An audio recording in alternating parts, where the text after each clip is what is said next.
Thank you very much to be here today. I know that it was a very, very heavy week. So I'm very glad to introduce to you our professors, and in particular I want to start. Abbiamo una locandina da mettere? Non c'è nessuna locandina. I would like to introduce you Professor Michael Schwarting from the New York Institute of Technology, and Professor Giovanni Santamaria, that was a PhD student of that and a professor of that Polytechnico, and now it's a professor of the New York Institute of Technology. I think that it's very, very important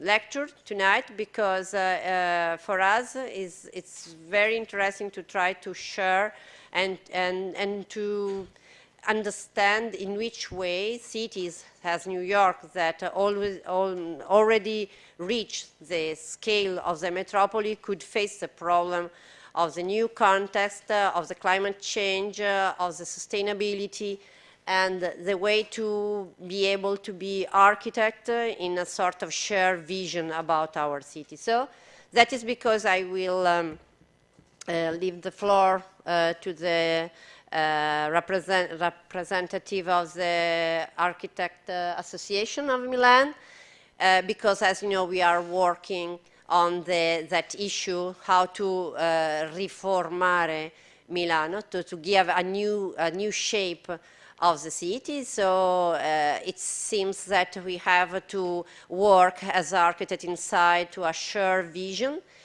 So it's very, very important to understand in which way Milan try to share with all the other our colleagues that idea that is possible not in isolated work but all together, but working in some particular places to give a new image. Palladio could say a great image for the city.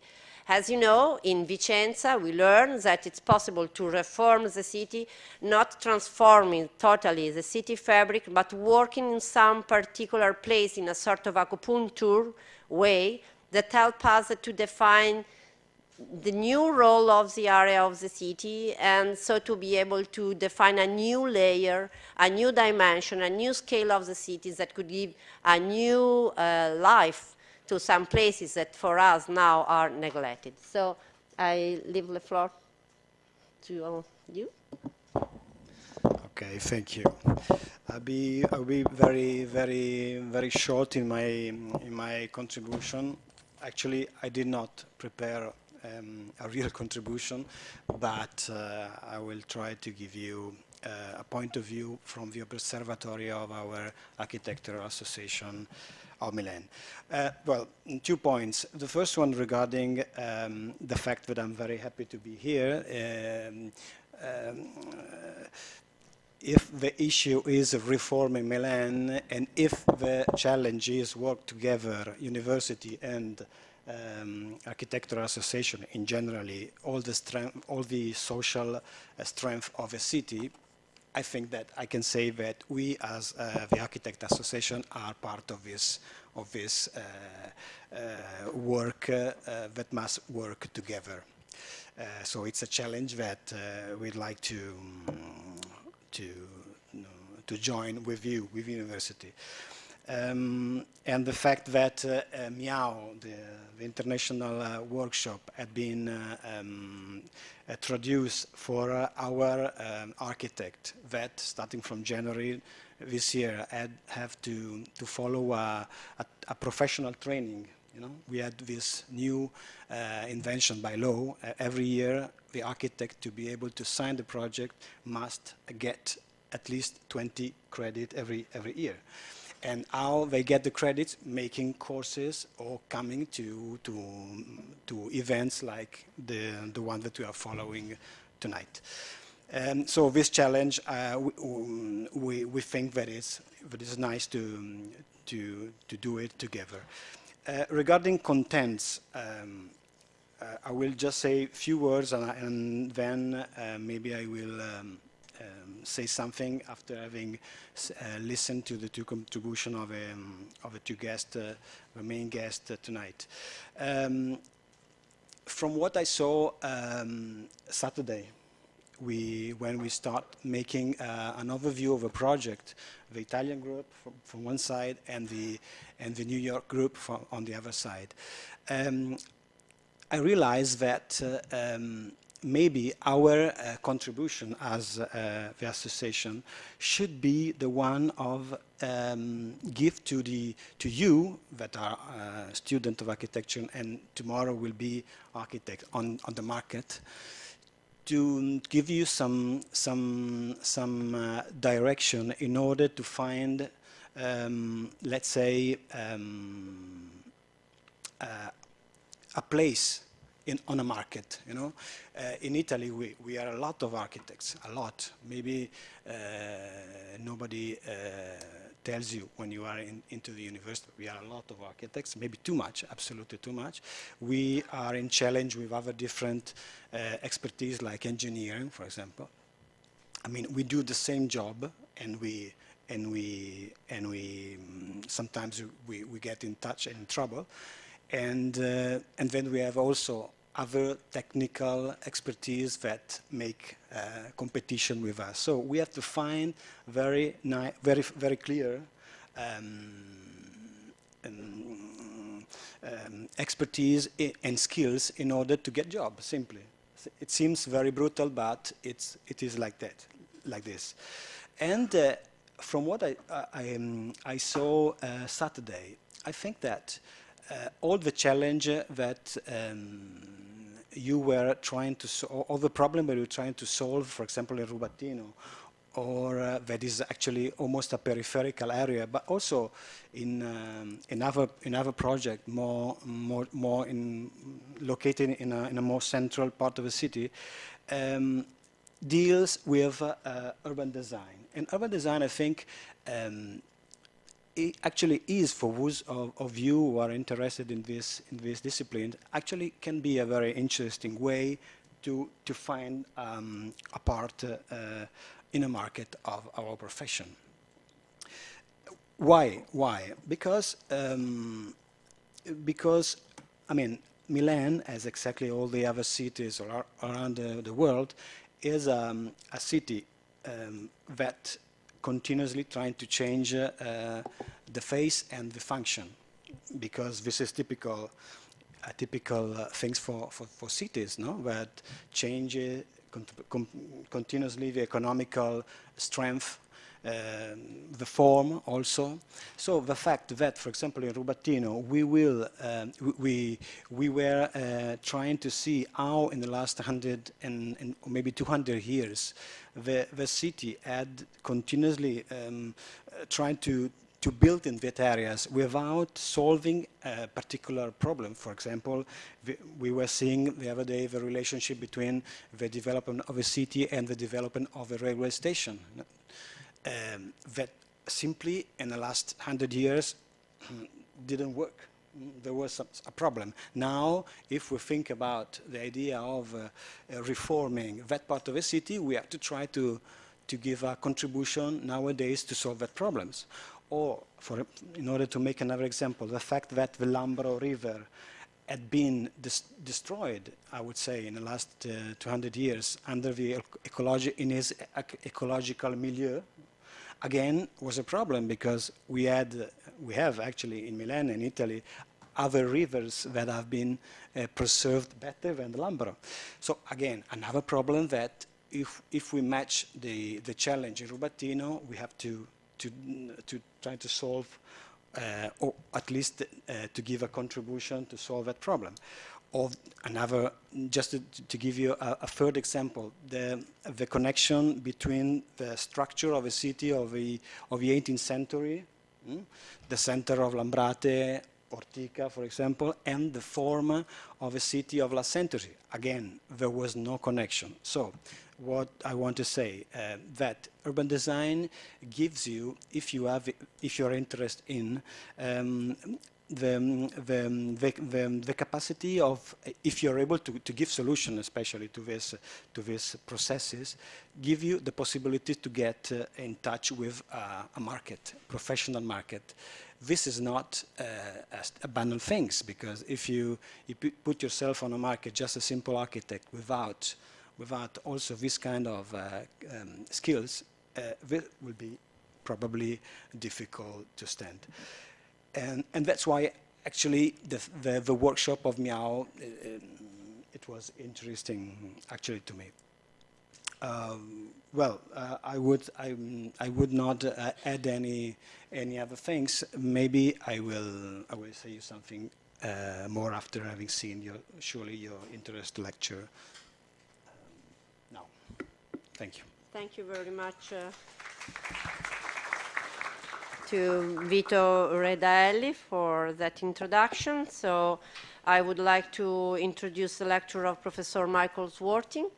Professor Michael Schwarting is an architect and is a professor, and for us was very important to meet him in New York, because he was able to translate the knowledge of Colin Rowe in a methodology for students. So it's very interesting, that meeting between Michael Schwarting and Professor Giovanni Santamaria, but because in a sort of is an interesting dialogue between a professor that formed his knowledge in USA and was able to come to Italy to understand from our city fabric, from our syntax of space, Latin syntax of space, how it's possible to produce urbanity, and how it's possible to work in a very sensible way to produce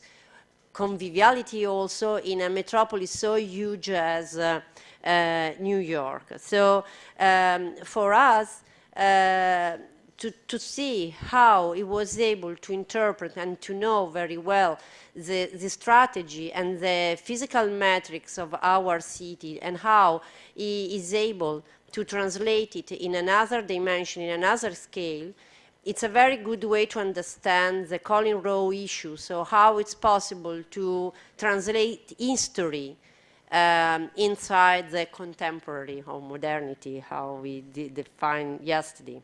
So history and prophecy, that is the question. And I think that New York is a good place in which we could test our position regarding that principle of our project. So also the project about Tribeca that this evening Professor Schwarting is trying to explain us. It's a way in which it's possible to feel how that sensible way to act in an urban context transform a huge scale of the city in something that is fit well with the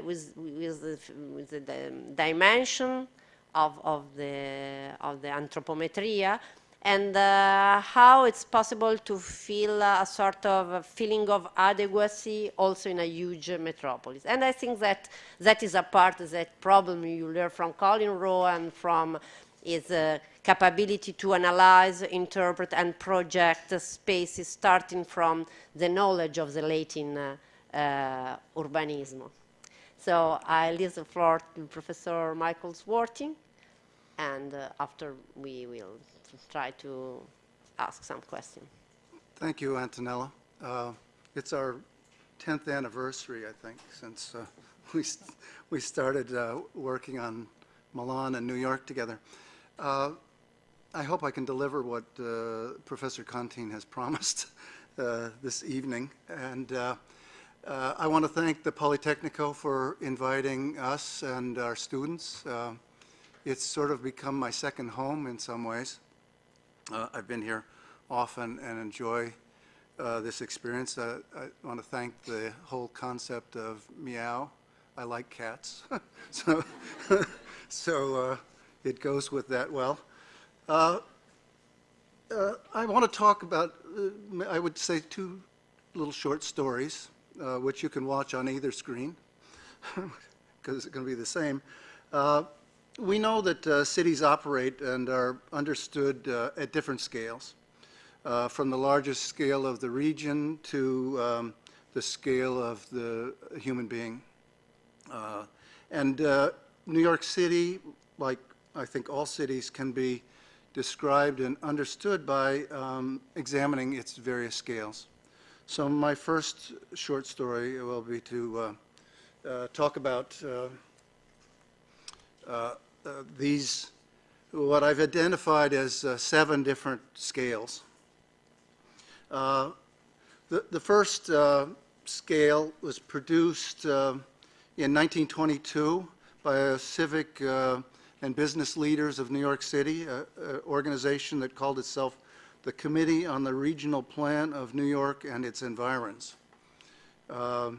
It was a group of people of which Lewis Mumford is perhaps one of the most important as we know today, and was continuously involved in this organization.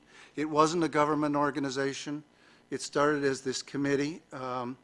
It was concerned with what they called the metropolitan region, which was a fairly new term. It involved 3 states, so it overlapped the kind of jurisdiction of 3 different governments, New York, New Jersey, and Connecticut. And it described itself as being involved in the area that's a 50-mile radius from Times Square, which is obviously very city-centric and maybe a little bold to feel that New York City is the center of a 50-mile radius. But it gave them a territory to look at. And they looked at the regional needs specifically for New York City, water, transportation, open space, urban and suburban growth, the things that we still do today. And out of that, the Regional Plan Association was formed in 1929, and they produced the first regional plan. These are only sort of emblems, but on the left is an image from the first 1929 plan. And it was concerned with those issues that I just mentioned. It was said that it was the world's first long-range metropolitan plan. I'm not sure if that's true, but they claimed that. And then this organization continues today, the Regional Plan Association. In 1968, about 40 years later, it made the second plan. The second plan and 1968 are interesting because they were concerned with suburban sprawl, the issue of local transportation, the commuter transportation issues, and they began to look at New York City as having satellite centers. So no longer was Times Square the only center of this region, but in fact sub-centers. The third plan, which it was titled The Region at Risk, is 1996, about 30 years later. So we went from 40 to 30 years.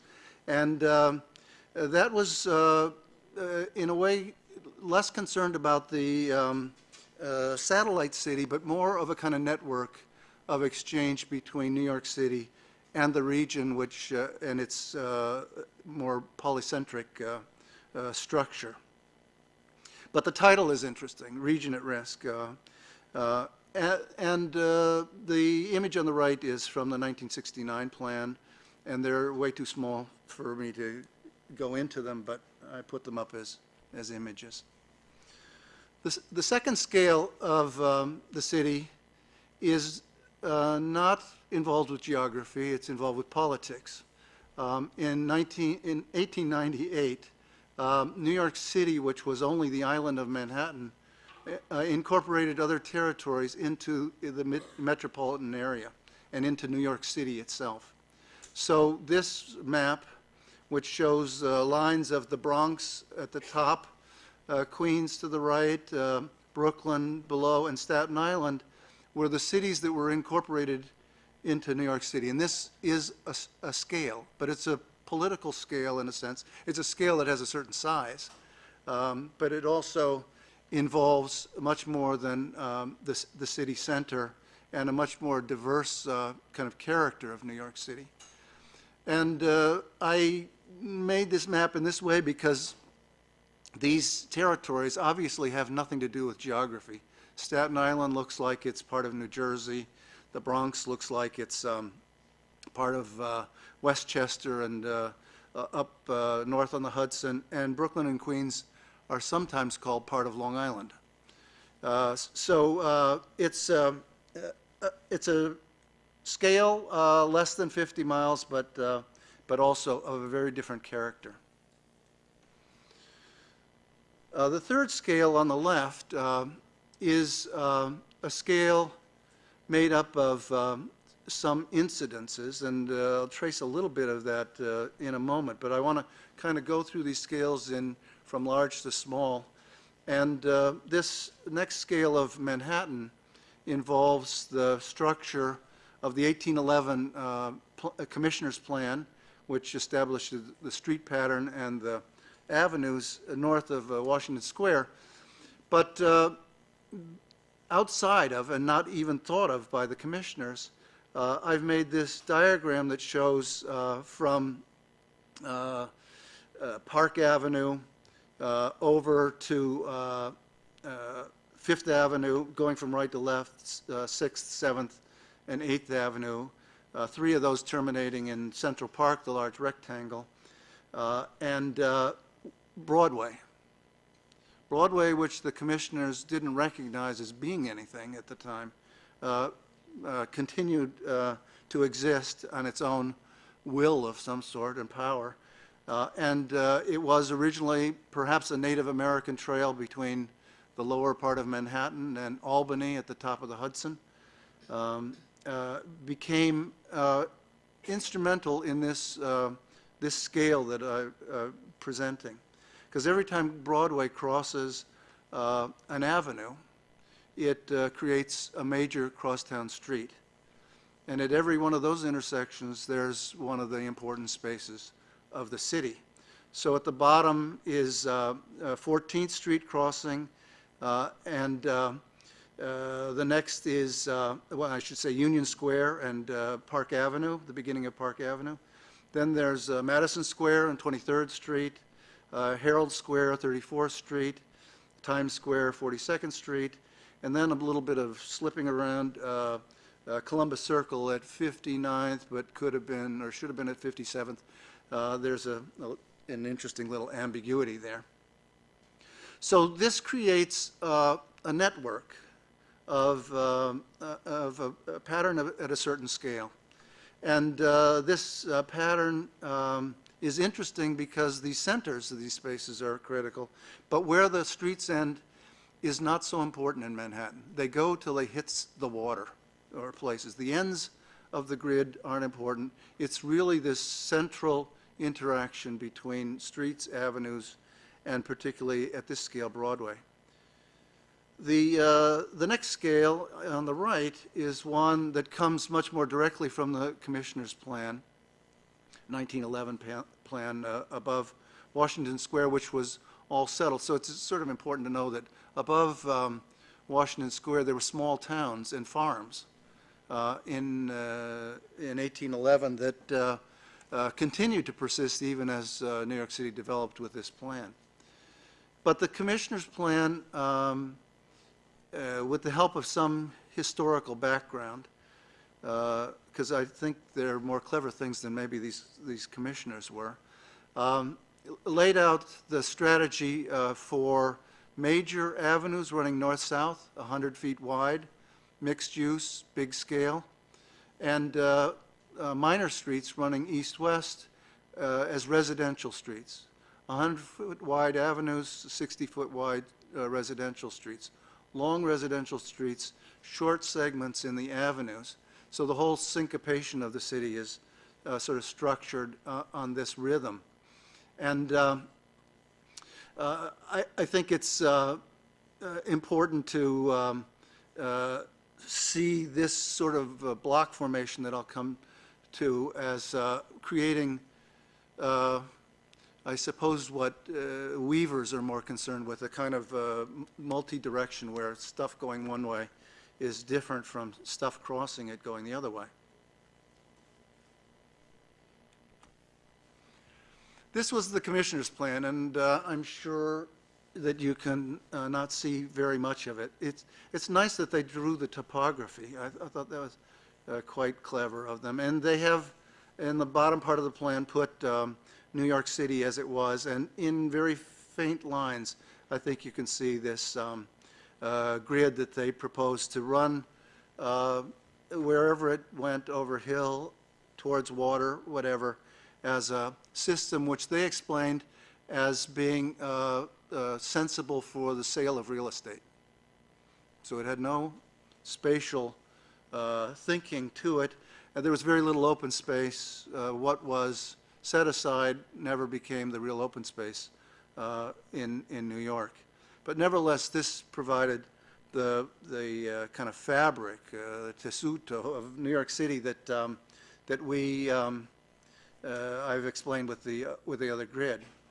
Some part of the reason for the commissioner's plan was that the British had common lands up through the middle of New York City, and because that was held by a government, it was available and not privatized to be useful for the commissioners. And you can see in these two diagrams the influence of this past on the creation of the Commissioner's Plan of 1811. You can also, well, I should say that the avenues aren't an equal increment. All the streets are very rigorous in their dimensions. The avenues, however, are spaced somewhere between 600, a little more than 600, and a little more than 900 feet. So there's a great deal of variation, and that variation comes, in fact, from this, the Commons land property allotment. Also, the commissioners had thought that, I probably should have asked how many of you have been to New York. I assume probably most all of you have. Lexington Avenue and Madison Avenue were thought to be alleyways, an alleyway system. And interestingly, Madison Avenue became Madison Avenue of great importance in later times. So even that aspect of the commissioner's plan evolved in different ways. The next two scales, I think, also aren't physical, but they're kind of social cultural scales. And on the left, I've diagrammed districts which don't have distinct boundaries. They're a little fuzzy on the edges, but they are places, they're a kind of scale of New York known as these clusters of different, sometimes physical characteristics, sometimes social, cultural characteristics. So the financial district, we know, Tribeca and Soho are very new in the second half of the 20th century. Chinatown has evolved. Greenwich Village is old and kind of stable on the west side, but new and was quite changing on the east side in the second half of the 20th century. Chelsea has exploded. It was quiet not so long ago. So these are dynamic districts. And there are just a few. On the right is another scale of the way we know the city. And they are also, you might say districts, but they're actually sort of little enclaves of identity within these bigger districts. So for instance, where I have Midtown on the left, on the right you can see Midtown, Midtown South, the Garment District, which is very distinctive. It is in Midtown, but it's its own thing. Hell's Kitchen is a historical name. Interesting to conjure up.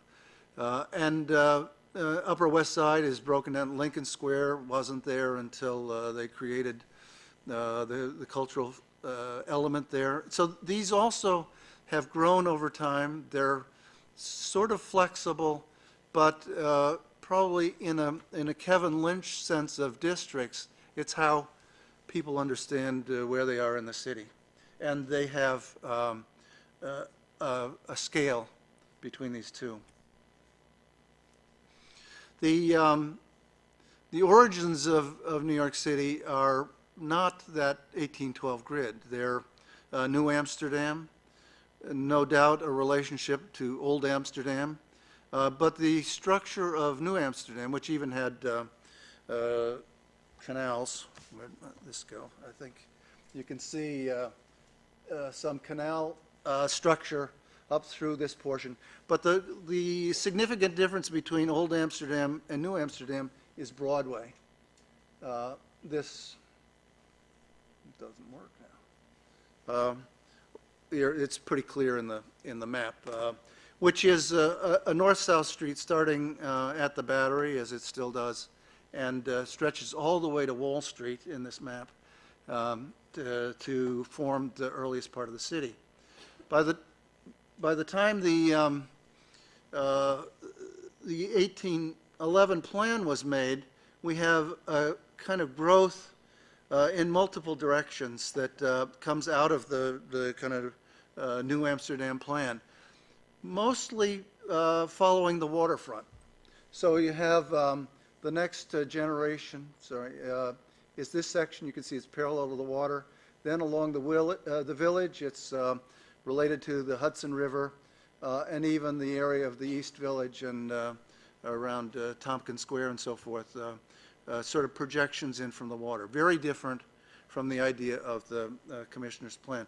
So this system gets transformed, and it's interesting that Broadway, which you can see on the top here, on the diagonal, and the anomaly to the system, is the system south of 12th Street in Manhattan. So Broadway is the kind of critical armature of the, all the way back to the New Amsterdam plan, going up till the Commissioner's plan occurs, and then goes onto its sort of breaking the system trend. That was a little bit of a side, but I thought I needed to place these other issues into that sort of historical context. The final scale is the block, and the block is created by this avenue to street relationship, which I've described. The fact that it's a rectangle and not a square has implications compared to Barcelona. And the fact of the different widths and the kind of character that comes from those conditions of quiet versus active and so forth. But within the block there was a pattern, and this has to do with the real estate interests of the commissioners, of subdivision.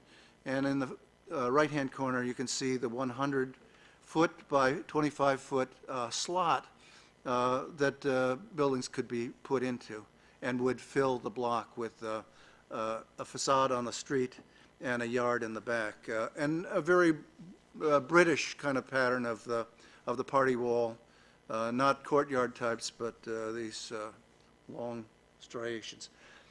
So that's sort of the scales of New York in sort of fairly quickly, but I think it helps describe New York, but I think it's something to always look for in every city, because it clearly exists between, and now that in this, certainly the second half of the 20th century, that we understand the region much better as an important element, not just feeding the city, but in fact the city feeds the region in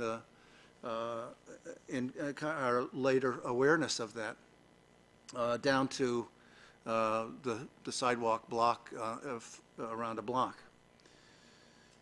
In the early 90s, in my practice with Behan Karahan, we had an office in Lower Manhattan and proposed a study that we got some grant funding for, to study what we call the open spaces of Tribeca.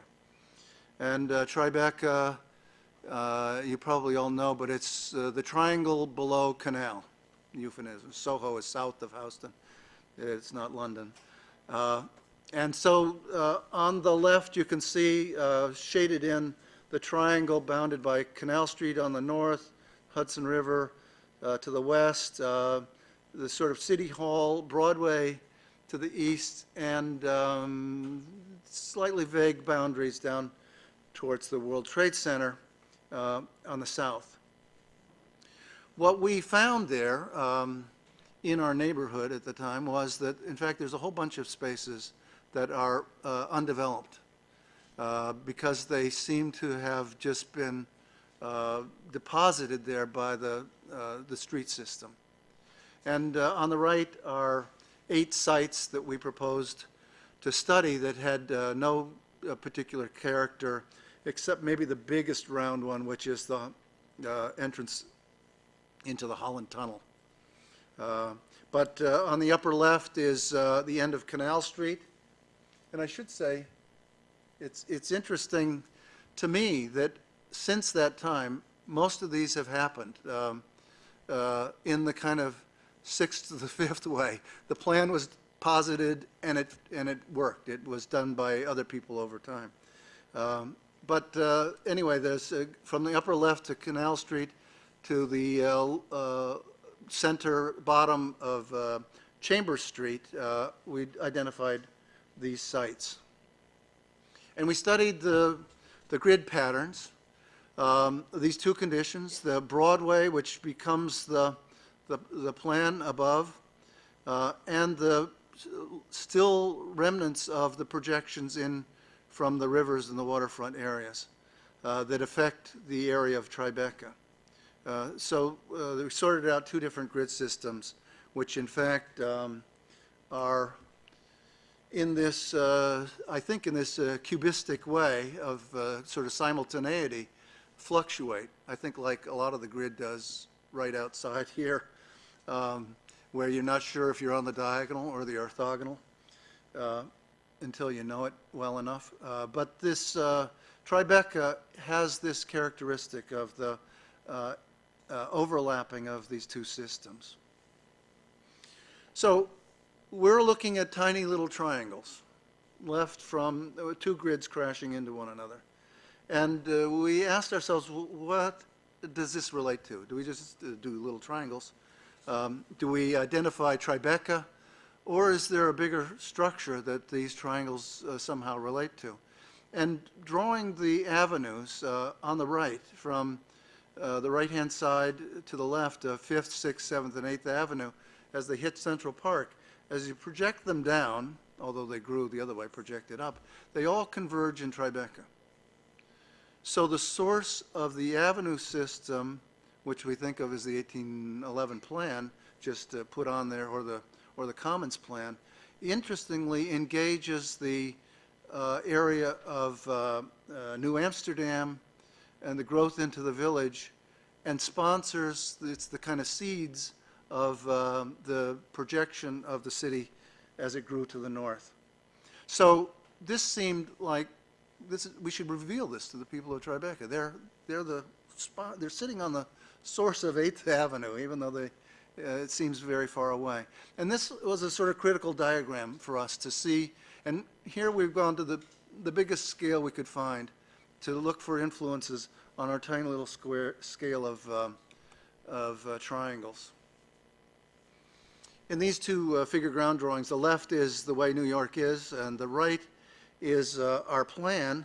And I think you can see our plan is sort of modest. It's hard to find. It's we were talking the other night about chameleons, that it's sort of hidden because these triangles actually were there, and we're restructuring them in minor ways. We're not changing their configuration. We're changing their identity in ways. We were able to work in the Hudson River, working with some early river ecologists who took over one of the piers to do studies on how to clean up the Hudson River. So the big hook up at the top of Canal Street down to Battery Park City was also, we also looked at that and took that on as a little piece that we could play with. These are three-dimensional projections looking from north to south. Again, I won't talk about them too much, point them out, but they're subtle. For instance, that's the Holland Tunnel where we proposed a big playground on top of the road to the spaghetti that's underneath it, and exists today. And the other ones are in that texture, but this provides the kind of physical characteristic that those triangles are in. On the left, we made a diagram of the kind of sequence, flow of spaces. They don't have a lot of clear definition. They're a mix of the two grids. And interestingly, in the sequences that we were looking for, most of the Hudson River grid is plays a role, and not so much as the New York City grid, if I separate those two, until it gets into Battery Park, where the whole plan, the 60s plan of Battery Park, was to try to actually weave these two grids together as well. On the right are our little spaces, the surrounding kind of street walls of those, and they tend to be much more the integration of the two grids.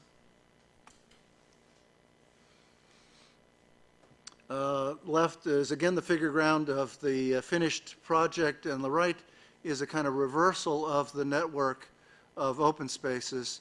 Our little triangles kind of in the center of the plan, and the kind of other spaces, City Hall on the lower right, and the whole waterfront sequence on the left on the Hudson. And so we were able to position our triangles into a bigger network of open space. Then we took 3 of these spaces to look at as kind of case studies. Duane Park, Hudson Triangle, which became named as Bogardus Triangle after the cast iron architect, and Finn Square. And we made a kind of list of elements. So now we're going to a tiny scale. We're not just talking about the space, but we're talking about how to modulate the space, and what were the things that we could work with to do that. We have context at the top, form, paving, gates and fences, trees and planting, and urban furniture. Context was important because each of these triangles was in a different kind of condition to create a different kind of park or milieu. Duane Park, which on the right is the upper triangular one, is it's sort of embedded into the residential area of Tribeca, and is a passive space that you can sit in, you can get in the middle, you can kind of be enclosed in the space. On the bottom right, the Bogardus Triangle or Hudson Triangle is right at the intersection of Chambers, which goes to City Hall and the municipal building to the right, to the waterfront to the left. It's a subway stop. It's a very busy intersection of West Broadway and the beginning of 8th Avenue. So we marked that with information. Because of that, we created, and with the community, we worked with the Tribeca Community Association and Community Board 1, we developed an idea of a park that you looked at, that you would, what we call a viewing garden, because there's no time to stop. Everyone's moving, as opposed to Duane Park. And then at Finn Square, which is kind of in the lower part of the drawing on the right, we proposed closing off a section of streets because there's so many streets coming together at the two grids, that we could in fact make a pedestrian connection to 3 of our other spaces that go to 7th Avenue and 6th Avenue. So they are the origins. That little guy on the right is the beginning of 6th Avenue. And they all have different names, so people don't recognize this condition. In every one of them, with a paving system, we proposed the 2 grids. So the paving in every one would Tribeca, the triangle below Canal with the grid system. The The gates and fences varied depending on whether it was a passive park, a viewing garden, a walking through space like Finn Square, and trees and planting and urban furniture all were used to develop the particular character to make these fit nicely into their context. These are the three triangles. This is actually Bogardus on the left, which we were trying to create a little false perspective up 8th Avenue because we found that space on the edge over there actually is in the middle of 8th Avenue. So in one place you could sort of safely stand in the middle of a street, and we wanted to point that out with our recognition that this begins 8th Avenue. And then there's the other two spaces, the Finn Square on the right, where we actually had the wonderful opportunity to design the subway station underneath and the entry to the subway. My first building in New York. 2 columns. And a roof and a gutter. So these are the three spaces, the viewing garden on the left, the passive enclosing space in the center, and the walk-through condition on the right.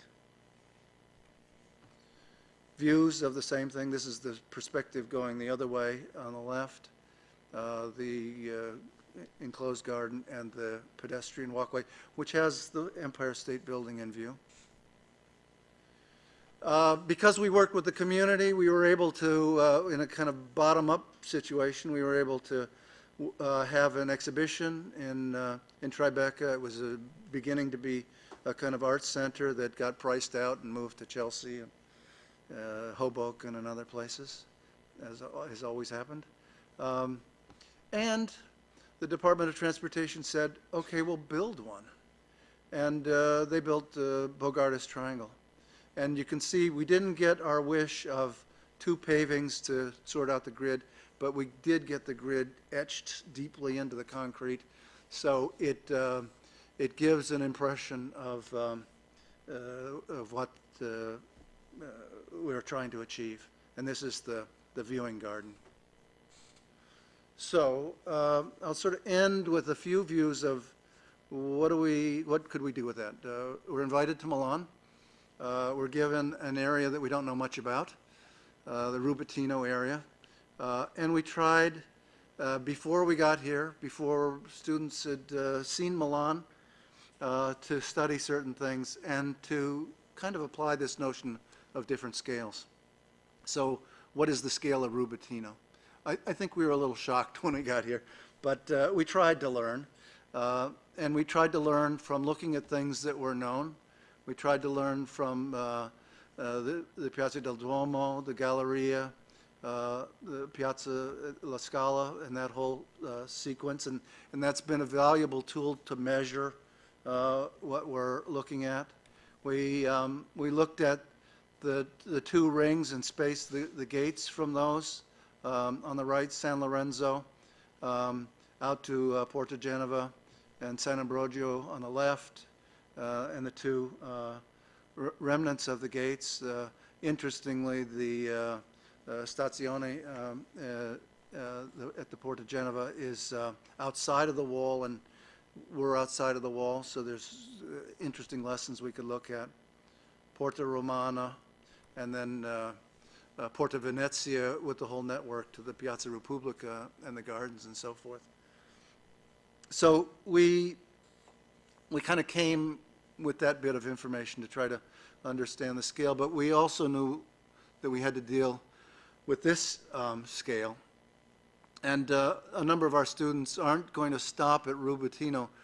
We're going all the way to Sagrate, and we're going to look at the rail yards and so forth for the rest of our semester. So the little rectangle on the right of our site for this 2 weeks is going to become a bigger investigation of those relationships.